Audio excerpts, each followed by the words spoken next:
Coffee கன்சிஸ்டன்சியில் ஒரு coffee இல்லைன்னா எப்படியாவது அட்ஜஸ்ட் பண்ணி குடிக்கலாம். ஆனால் டீ கன்சிஸ்டன்சியில் அந்த டீ இல்லைன்னு வைங்க. கன்சிஸ்டண்ட்டாக வீடியோ போட வக்கில்ல, நீலாம் எதுக்குடா சேனல் நடத்துகிற? ஏண்டா வாரத்தில் 8 வீடியோ போடுவேன்னு பார்த்தா வருஷத்துக்கு 3 வீடியோ 4 வீடியோன்னு போடுற. இப்போ 2 நாள் முன்னாடி ஒரு வீடியோ வந்துருச்சு. அடுத்த வீடியோ இப்போது 2025 பொங்கல் ரிலீஸா? இது பேர் கன்சிஸ்டண்ட் கிடையாதுப்பா. ஒரு பெர்ஃபெக்டான சினிமா மேக் பண்ணுறதுக்கு 24 கிராஃப்ட் வேணும். அந்த 24 கிராஃப்ட்லேருந்து 10 கிராஃப்டை மட்டும் எடுத்து நம்ம இன்றைக்கி ஸ்கோர் கார்டு போட்டு ஒவ்வொரு மூவிக்கும் எவ்வளோ அது 100க்கு மார்க் எடுக்குதுன்னு பார்ப்போம். Let's get into the 10 craft cinema.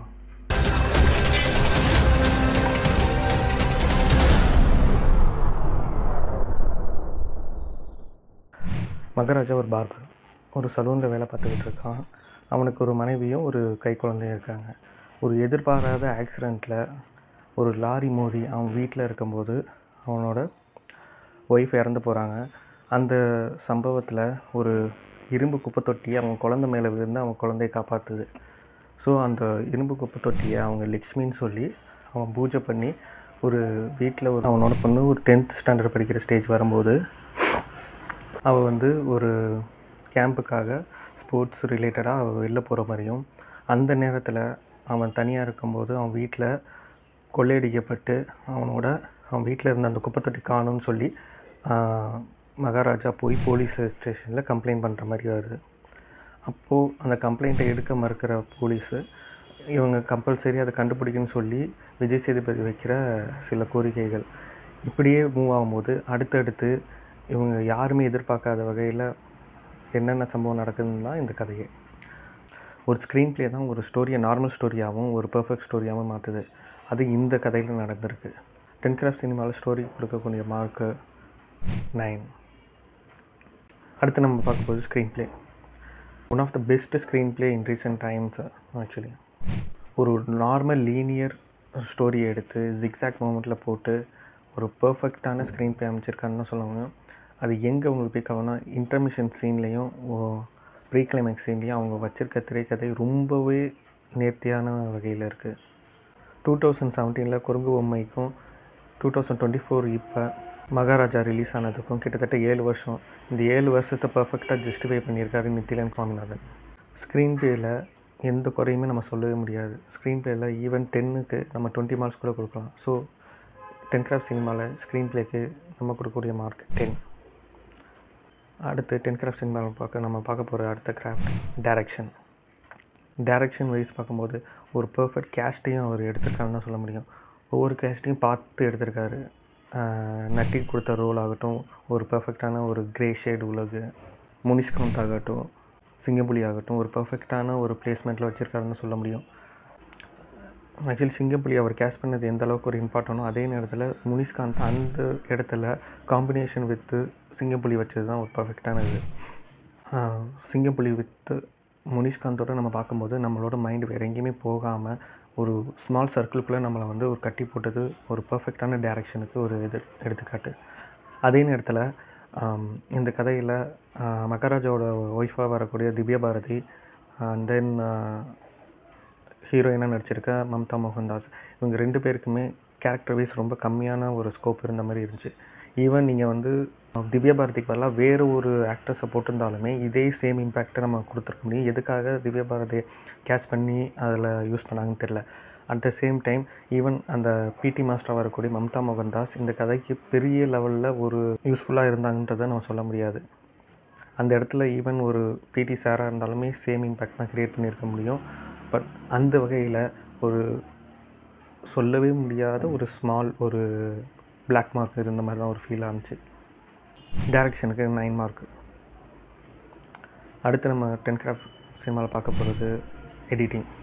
இந்த கதை பார்த்திங்கன்னா ஒரு 3 hero subject. 1 direction Nithilan Swaminathan, 2வது மகாராஜாவை நடித்த விஜய் சேதுபதி, 3வது எடிட்டர் ஃபிலோமின் ராஜ் பற்றி நம்ம சொல்லவே தேவையில்ல. அவரோட பெஸ்ட்டை தான் எல்லா படத்துலையுமே கொடுத்துக்கிட்டு இருக்காரு. அதே மாதிரி தான் இந்த படத்துலையும் அவர் எந்த அளவுக்கு நித்திலன் சுவாமிநாதன் ஒரு கதையை எடுத்துகிட்டு ஸ்க்ரீன் ப்ளேவை கொடுத்தாலும் அந்த ஸ்க்ரீன் ப்ளேயில் இன்னும் எக்ஸ்ட்ராவாக ஸ்பைசஸ் ஆட் பண்ணி நம்மளுக்கு பர்ஃபெக்டாக கொடுத்துருக்காரு. ஒவ்வொரு ட்விஸ்ட் ரிவீல் ஆகிறப்பையும் அந்த ஸ்டார்டிங் ஃபஸ்ட்டு அவ்வளோ வர இன்டர்கட்ஸ் ஃப்ரண்ட் அண்ட் பேக் கொண்டு போகிறப்ப நம்மளை ரொம்பவே திங்க் பண்ணுற மாதிரி வச்சுருக்காரு. ஆக்சுவலி ஒரு மூவிங்கிறது அப்படி தான் இருக்கணும், கம்பல்சரி. ஒரு ஸ்மார்ட்டான எடிட் பேட்டர்ன் யூஸ் பண்ணியிருக்காரு. அதேனால எடிட்டிங்க்கு நம்ம கொடுக்கக்கூடிய மார்க் 10 கிராஃப்ட் சினிமாவில் 10. 10 கிராஃப்ட் சினிமாவில் அடுத்து நம்ம பார்க்க போகிற கிராஃப்ட் மியூசிக். இந்த படத்துக்கு அஜினீஷ் லோக்நாத் மியூசிக் பண்ணியிருக்காரு. சாங்ஸ் வைஸ் பெருசாக இதில் ஸ்கோப் இல்லைனாலுமே பேக்ரவுண்ட் வைஸ் நம்மளை கரெக்டான இடத்துல நம்மளை நிறையா ஃபீல்ஸ் கொண்டு வர வச்சுருக்காரு.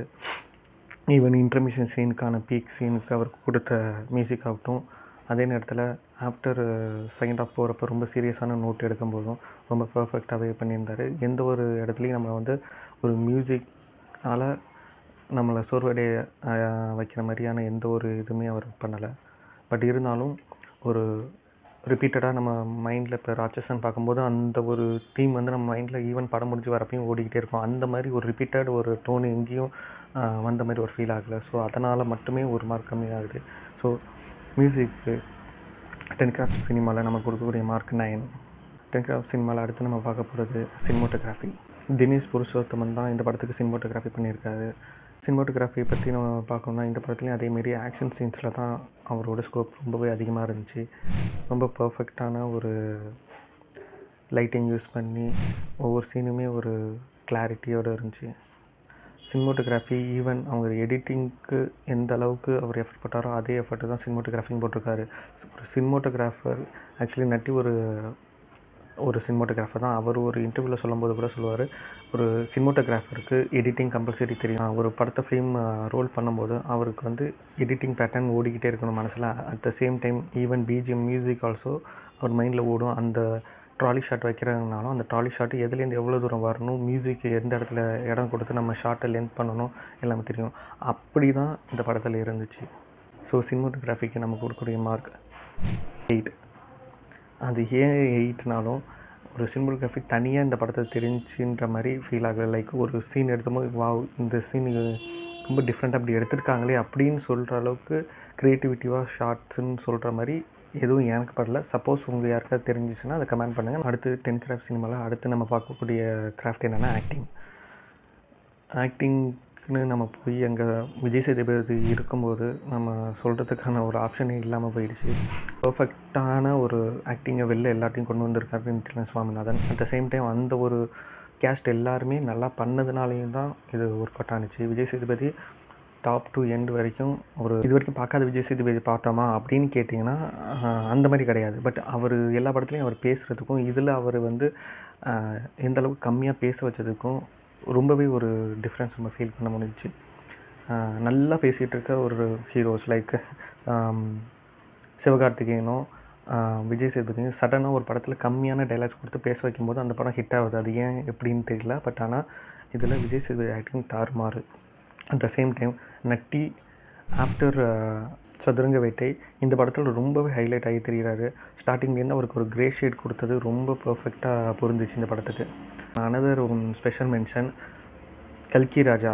அந்த போலீஸ் ஸ்டேஷனில் போலீஸ்ன்ற பேரில் வர ஒரு திருடன் கேரக்டராக பண்ணியிருப்பார். அவர் லைக் நிறைய சந்தான மூவிஸில் நீங்கள் பார்த்துருக்க சான்ஸ் இருக்குது. ரொம்பவே ஒரு பர்ஃபெக்டாக இந்த கதைக்கு பொருந்தியிருந்தார். ஆக்சுவலி அவர் குறுங்கு பொம்மையில் அசிஸ்டன்ட் டைரக்டராகவும் ஒர்க் பண்ணியிருந்திருக்காரு. அட் த சேம் டைம் அந்த படத்தில் ஒரு முக்கியமான ரோலும் பண்ணியிருந்திருக்காரு. தென் ஆக்டிங் வைஸ் பார்க்கும்போது இன்னும் ஒருத்தரை நம்ம லைக் புகழ்ந்தே ஆகணும். பட் நிறைய பேர் இந்த வீடியோஸ் பார்க்கும்போது மகாராஜா பார்க்காம பார்த்துட்ருப்பீங்க. அதனால் அந்த ஒரு பர்டிகுலர் ஆக்டருக்கு ஹேண்ட்ஸ் ஆஃப். பட் ஏன் நான் அவருக்கு ஹேண்ட்ஸ் ஆஃப் சொல்கிறேன்றது நீங்கள் படம் பார்த்துட்டு பாருங்கள் இந்த ரிவ்யூவை. படம் பார்த்தவங்களுக்கு நான் யாருக்காக இந்த ஹேண்ட்ஸ் ஆஃப் கொடுக்குறேன்றது தெரியும்.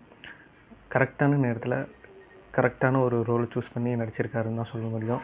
அது அவர் சூஸ் பண்ணாருங்கிறத தாண்டி நித்திலன் சுவாமிநாதன் அவர் ரொம்ப ஃபோர்ஸ் பண்ணி இதை நீங்கள் பண்ணியே ஆகணும்னு சொல்லி கேட்டிருக்காரு. At the same time Vijay Sethupathi இந்த ரோலை நீங்கள் தான் பண்ணணும்னு சொல்லி அவர்கிட்ட கேட்க சொல்லியும் ஃபோர்ஸ் பண்ணியிருக்காரு. ஸோ இந்த வகையில் நித்திலன் சுவாமிநாதனுக்கு தேங்க்யூ. ஆக்டிங் வைஸ் பார்த்திங்கன்னா இதில் எல்லாருமே எல்லாம் பர்ஃபெக்டாக பண்ணியுமே அட் த சேம் டைம் நான் டைரக்ஷனில் சொன்ன அதே விஷயந்தான். 2 ஃபீமேல் கேரக்டர் மெயின் கேரக்டர் எடுத்து அவங்களுக்கு பெரிய ஸ்கோப்பு ஆக்டிங்கில் இல்லாததுனால ஸோ அந்த ஒரு மார்க் கம்மியாகுது. ஆக்டிங்கில் 10 கிராஃப்ட் சினிமாவுக்கு நம்ம கொடுக்கக்கூடிய மார்க் 9. 10 கிராஃப்ட் சினிமாவில் அடுத்து நம்ம பார்க்க போகிறது கிராஃப்ட் ஸ்டண்ட். பாய்ஸ் மணிகண்டன் படத்தில் நடிச்சிருந்தார், அதை மென்ஷன் பண்ண மறந்துட்டேன். ரொம்ப நாளைக்கு அப்புறம் ஒரு ப்ராப்பர் கம்பேக்காக இருந்துச்சு இந்த படத்தில். பார் சீன் ஆகட்டும் ரொம்பவே சூப்பராக பொருந்திருக்குன்னு தான் சொல்ல முடியும். Even compared to climax fight, உங்களுக்கு அந்த bar sequence fight with Manikandan and intermission fight Vijay Sethupathi ரொம்பவே சூப்பராக இருந்துச்சு பார்க்குறதுக்கு. ஆக்சுவலி அந்த பர்ஃபெக்ட் ரீசனோட ஒரு ஃபைட் சீன் வந்து பில்டப் ஆகி வரும்போது தான் அந்த ஃபைட் நல்லாயிருக்கும். அதே நேரத்தில் பில்டப் ஆகி வர ஃபைட்டு, அந்த ஃபைட் சீனில் நீங்கள் பர்ஃபெக்டான ஒரு கோரியோகிராஃபி பண்ணலனாலும் அது தோய்வு அடைஞ்சிடும். இந்த இடத்துல ரெண்டுமே பர்ஃபெக்டாக வந்துருந்துச்சு. அதே நேரத்தில் இந்த கிளைமேக்ஸ் ஃபைட்டில் ஒரு எமோஷன் பில்டாகி கொண்டு போய் கிளைமேக்ஸ் ஃபைட் வரதுக்கு முன்னாடி ஒரு ரொம்ப பீக்கான ஒரு சீன் நடந்ததுனால அந்த கிளைமேக்ஸ் ஃபைட் ஸ்டார்ட் ஆகும்போது ஒரு ப்ராப்பர் கட் இல்லாத மாதிரி, ஒரு கனெக்ஷன் இல்லாத மாதிரி ஒரு ஃபீல் ஆணுச்சு. பட் அது எந்த இடத்துலையும் நம்ம இது வந்து ஒரு குறையாக சொல்கிற மாதிரி இல்லை. பட் ரொம்பவே நல்லா இருந்துச்சு fight sequence. And as well as அந்த ஃபைட்ஸுக்கு யூஸ் பண்ண சவுண்ட் எஃபெக்ட்ஸ், சவுண்ட் இன்ஜினியர் ரொம்பவே பர்ஃபெக்டாக பண்ணியிருந்தாங்க. ஸோ ஸ்டண்ட்டுக்கு நம்ம கொடுக்கக்கூடிய மார்க் 10 தான் கொடுக்கணும். பட் எதுக்காக 9 நான் சொல்கிறேன் அப்படின்னா, ஈவன் எல்லா படத்துலையும் ஏன் இந்த தப்பை பண்ணுறாங்கன்னு தெரியல. ஒரு பெரிய இரும்பு ராடை எடுத்து ப்ரொட்டகனிஸ்ட்டோ அட்டகனிஸ்ட்டோ மாற்றி அடிச்சுக்கிற மாதிரி ஒரு சீன் வரப்போ அது வந்து ஈவன் அது நம்ப முடிகிற மாதிரி இல்லை. எதுக்காக அந்த சீனை எல்லா படத்துலையும் இது மாதிரி ரீசன்ட் மூவிஸில் வைக்கிறாங்கன்னு தெரியல. ஒன்ஸ் நம்ம அந்த ராடை வச்சு அடிக்கும்போது ஒரு வாட்டி அடித்தாலே அது டோட்டலாக வந்து அவங்கள பிளாக் அவுட் பண்ணிடும். அதுக்கப்புறம் அவங்க ஏஞ்சி சண்டை போடுறதுக்கே ரொம்ப டைம் எடுக்கும். பட் இதில் வர ஈவன் கருடன் கிளைமேக்ஸ் ஃபைட் ஆகட்டும், இந்த படத்தோட கிளைமேக்ஸ் ஃபைட்லேயும் நிறையா வாட்டி இந்த இரும்பு ராடால் அடிக்கிற மாதிரி ஒரு சீன் வைக்கிறது, அந்த ஸ்டண்ட்டில் ஒரு இவ்வளோ தூரம் நல்லா பண்ணி அந்த ஒரு பர்டிகுலர் சீன் வந்து மிஸ் ஆகிற மாதிரி இருக்குது. ஒரு சடனாக நம்மளுக்கு வந்து என்னடா அப்படின்னு சொல்கிற மாதிரி ஒரு ஃபீல் வந்துடுது. ஸோ அதை தவிர்க்கிறது நல்லாவே இருக்கும்ன்றது தோணுது. அடுத்து 10 கிராஃப்ட் சினிமாவில் நம்ம பார்க்க போகிற கிராஃப்ட் மேக்கப் அண்ட் காஸ்டியூம்ஸ். இந்த படத்துலேயும் காஸ்டியூமுக்கும் மேக்கப்புக்கும் ரொம்பவே ஸ்கோப் இருந்துச்சு. அதையும் நல்லாவே யூஸ் பண்ணியிருந்தார். யார் இந்த படத்துக்கு காஸ்டியூம் அண்ட் மேக்கப் பண்ணியிருக்காங்கன்னு தெரியல. பட் ஆனால் ரொம்பவே பர்ஃபெக்டாக இருந்துச்சு. விஜய் சேதுபதிக்கு இந்த படத்தில் ஸ்டார்ட் டு எண்ட் வரைக்கும் ஒரு அடிப்பட்ட ஒரு கேரக்டர் மூவ் ஆன் ஆகிற மாதிரியே இருக்கும். அதை வந்து ரொம்ப பர்ஃபெக்டாக பண்ணியிருந்தாங்க. எந்த ஒரு இடத்துலையும் வந்து ஒரு ஆர்டிஃபிஷியல்னஸ் தெரியவே இல்லை. அதேமாரி விஜய் சேதுபதிக்கு யூஸ் பண்ண அந்த ட்ரெஸ் கோட்ஸ் ஆகட்டும் ரொம்பவே பர்ஃபெக்டாக சூட் ஆனிச்சுன்னு தான் சொல்லணும். 10 கிராஃப்ட் சினிமாவில் அடுத்து நம்ம பார்க்க போகிற கிராஃப்ட் என்னென்னா ஆர்ட் டைரக்ஷன். இந்த படத்துக்கு செல்வகுமார் தான் ஆர்ட் டைரக்ட் பண்ணியிருக்காரு. ரொம்பவே சூப்பராக ஒர்க் பண்ணியிருக்காருன்னு தான் சொல்லணும். அந்த வீடாகட்டும், அந்த போலீஸ் ஸ்டேஷன் ஆகட்டும் ரொம்பவே பர்ஃபெக்டாக பண்ணியிருந்தார்.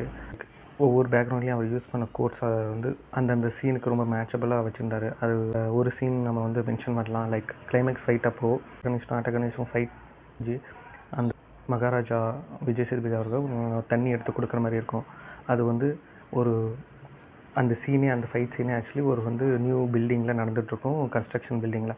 அந்த கன்ஸ்ட்ரக்ஷன் பில்டிங்கில் ஒருத்தர் தண்ணி கொடுக்குறாருன்னா எப்படி கொடுப்பாரு அப்படிங்கிறத பார்த்து ஒரு வாட்டர் கேனு, அதுவும் வந்து பாதியாக கட் பண்ணது, அந்த வாட்டர் கேனில் இங்கே தண்ணி பிடிச்சி வந்து கொடுக்குற மாதிரி இருக்கும். அந்த சீன் ஒரு சீன் போதும் டைரக்ஷன் எந்த அளவுக்கு வந்து பர்ஃபெக்டாக ஒர்க் பண்ணியிருக்காங்கன்றது. ஸோ வீடியோவோட எண்டுக்கு வந்தாச்சு. ஒவ்வொரு 10 கிராஃப்ட்டுக்கும் நம்ம கொடுத்த மார்க்ஸ் என்னங்கிறது இங்கே சைடில் வரும், பார்த்துக்குங்க. ஸோ 100க்கு எவ்வளோ மார்க் எடுத்துருக்குன்றது இங்கே தெரியும். Normal review, normal point of view மாதிரி இல்லாமல் இந்த மாதிரி கொடுக்குறது உங்களுக்கு பிடிச்சிருந்துச்சுன்னா லைக் பண்ணுங்கள், ஷேர் பண்ணுங்கள், சப்ஸ்கிரைப் பண்ணுங்கள். அண்ட் இதேமாரி கண்டினியூஸாக வீடியோஸ் பண்ணணும்னு நினச்சிங்கன்னா லைக், கமெண்ட் பண்ணுங்கள். இல்லை இதில் ஏதாவது சேஞ்சஸ் பண்ணணும், வேறு மாதிரி பண்ணணும்னு நீங்கள் நினச்சிங்கன்னா அந்த ஒரு இன்புட்ஸையும் கொடுங்க. அதை எடுத்துக்கிட்டு நம்ம அடுத்த வீடியோவில் இன்னும் நல்லா பண்ணலாம். At the same time consistency பற்றி பேசுனதில் இனிமேல் கன்சிஸ்டண்ட்டாக டெய்லி ஒரு வீடியோ ஆர்எல்ஸ் ஆல்டர்னேட்டாக 1 டே விட்டு ஒரு நாள் ஒரு வீடியோ கம்பல்சரி வரும். Wait and watch.